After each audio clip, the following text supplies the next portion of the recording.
Clyde Agriculture is recognised as one of Australia's major agricultural producers.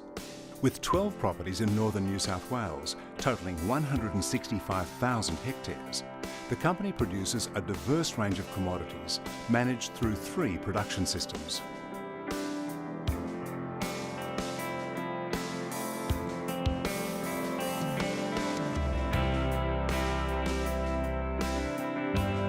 Based on a typical year's production, Clyde's sales make it one of the largest agricultural production businesses in Australia.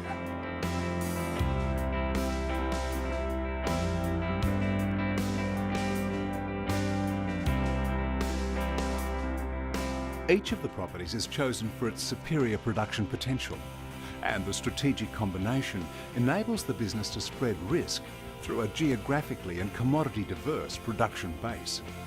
A continuous program of property upgrades has ensured the company continues to build value.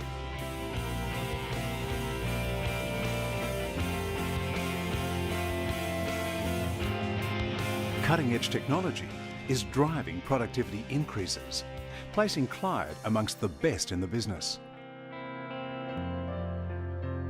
And the company is a responsible employer and custodian of the land. The astute investor will recognise that Clyde Agriculture offers a unique opportunity to get into this sector with minimum risk, because we already have established farm management systems, accounting systems, we have very good staff, and we have a unique diversity of agricultural production systems and commodities that we produce. Clyde Agriculture, a rare opportunity to invest in an ongoing successful business in the Australian food and fibre industry.